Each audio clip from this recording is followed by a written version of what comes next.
seven, six, five, four, three, two, one. Hi everyone! For today's travel vlog, pupunta tayo ngayon sa isa sa tinaguriang 7 Wonders of the World, ang Underground River in Puerto Princesa, Palawan.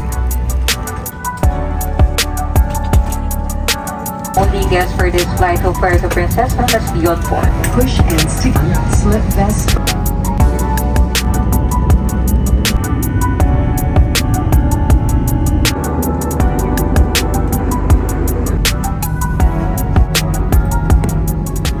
Once again, thank you everyone for flying Cebu Pacific.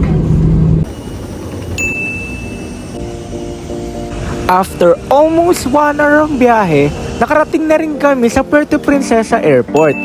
Ito nga pala ang itsura ngayon ng kanilang airport.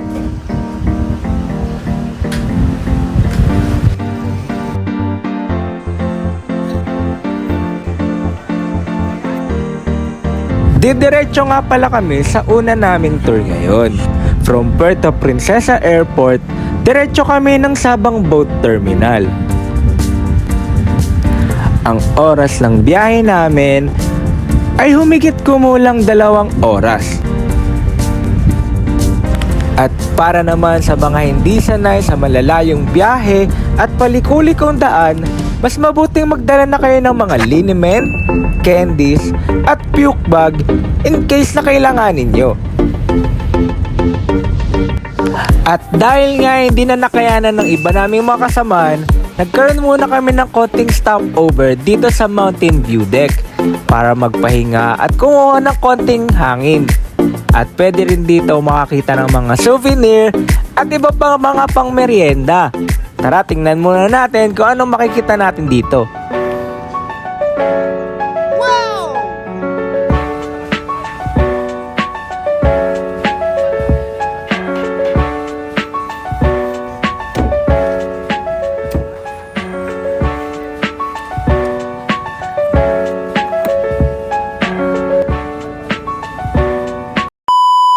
After ng ating stopover, balik biyahe ulit tayo.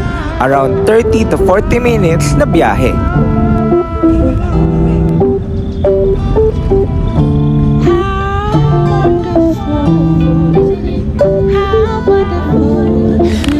Finally, after ng mahaba-habang biyahe, nakarating na rin kami dito sa Sabang Boat Terminal.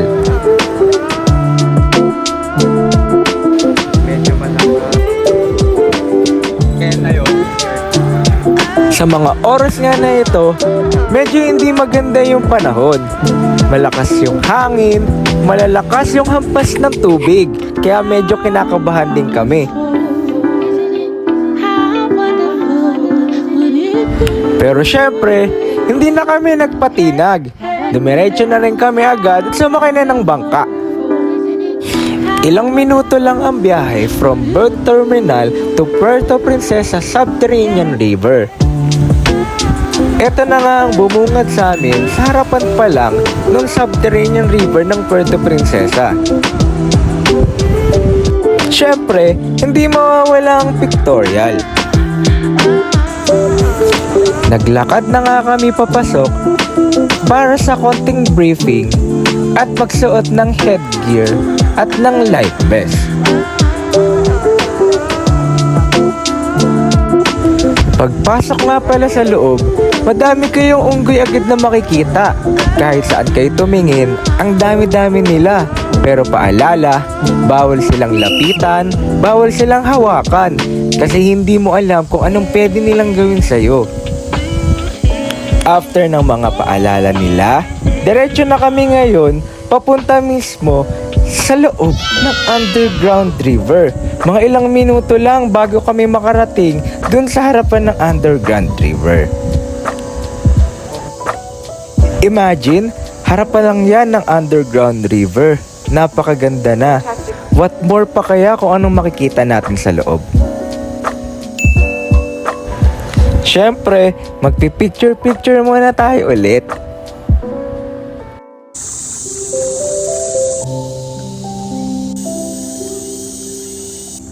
Sa mga mga oras na ito, papasukin na natin ang underground river mismo.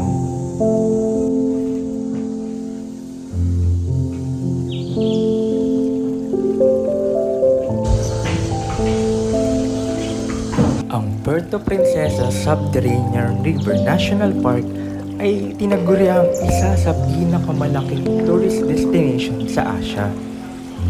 Napabilang din ito sa UNESCO World Heritage Site noong 1999. Noong 2012 naman, napabilang ito sa 7 New Wonders of Nature. Binubuo ng mga limestone cliff, rock formation, at napakaklarong tubig. Alam nyo ba na ito ay binubuo din ng 165 uri ng ibon, 30 uri ng mamalya or mammal, at 19 na uri ng mga bayabang or reptile.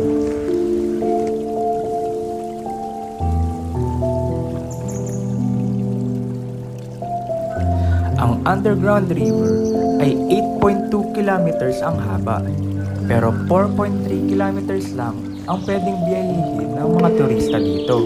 Ang 3.9 kilometers naman ay kailangan na ng permiso sa management office ng parke. At ayon sa mga lokal, maraming parte pa ng ilog ang di napupuntahan at nadidiskubre.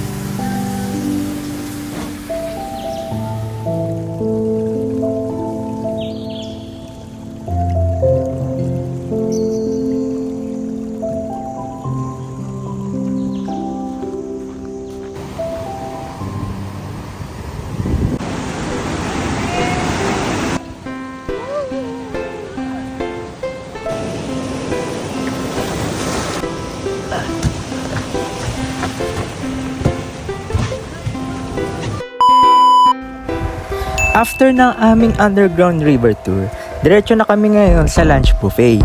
Ang lunch buffet nga pala ay nakadepende sa kung anong tour company ang makukuha nyo.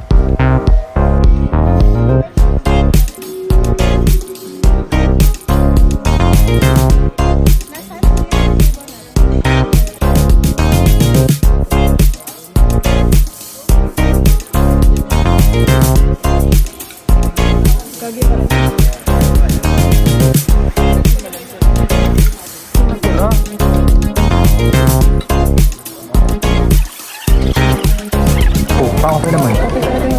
Baka may ako pa mararamdaman. Parang oyster. Same lang. Yung texture. Tuwag sa kahoy. Kanyog. Yung alam mo yung kahoy, tapos binibiyak mo.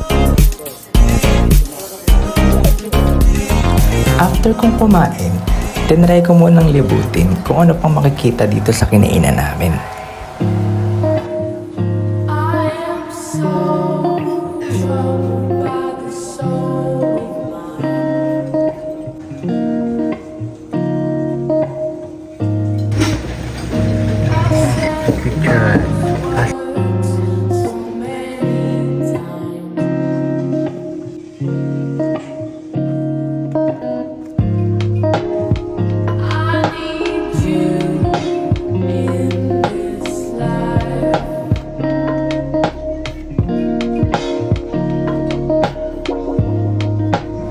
Thank you for watching!